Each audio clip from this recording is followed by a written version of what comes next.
ট্যাংরা, বাঘাযতীন, নাগরপাড়ার পর বাগুইআটি জগৎপুরে দেখা গেল সেই আতঙ্কের ছবি। হেলে যাওয়া বাড়ির পাশাপাশি পাশের বাড়ির বাসিন্দারাও দিন কাটাচ্ছেন আতঙ্কে।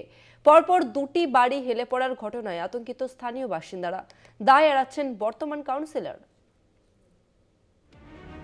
দূর থেকে দেখলে মনে হবে একটা বিল্ডিং আরেকটা বিল্ডিং এর গায়ে হেলান দিয়ে দাঁড়িয়ে। বিধাননগর পৌর নিগমের 23 নম্বর ওয়ার্ডের বাগুইআটি জগৎপুর নেতাজি পল্লীতে দেখা গেল সেই ছবি।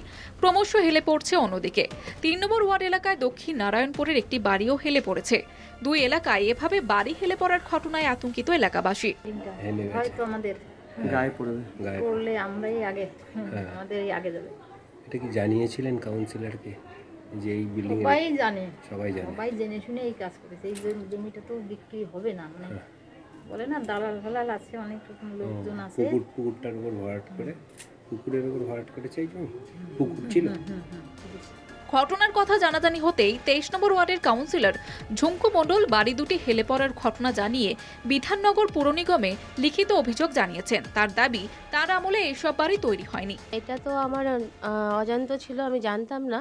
তো যখন খবর পেয়েছি আমি আমার জায়গা থেকে আমি সেই পুরোপুরি কর্পোরেশনে চিঠি করা, আমার লোক পাঠানো হয়েছে ওখানে ওরা সব ঠিকানা নিয়ে কর্পোরেশনে চিঠি করছি। ইমিডিয়েট কাজ আমি বলবো কর্পোরেশনকে, মেয়রের কাছে বা আমাদের কমিশনারকে ইমিডিয়েট একটা পদক্ষেপ নিয়ে যাতে কাজটা ঠিক করা যায়। এই দৃশ্য দেখে কটাক্ষ করছে বিরোধীরা। ঘটনায় সরাসরি শাসক দলের উপরে তো বিজেপি নেতা শ্রমিক ভট্টাচার্যের।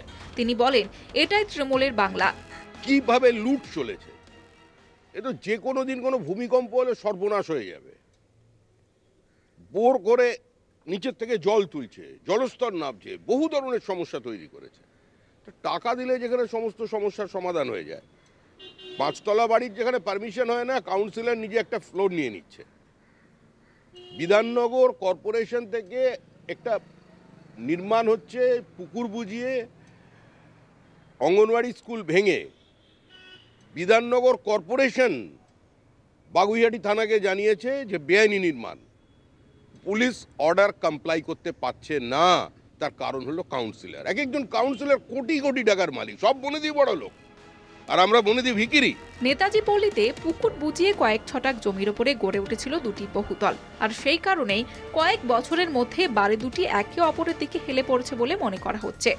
বাড়ির মালিক মিঠুন করকে এ বিষয়ে প্রশ্ন করা হলে তিনি মুখ খুলতে চাননি। বাগুইআটি থেকে শাকিল মোস্তাকের রিপোর্ট, কলকাতা টিভি।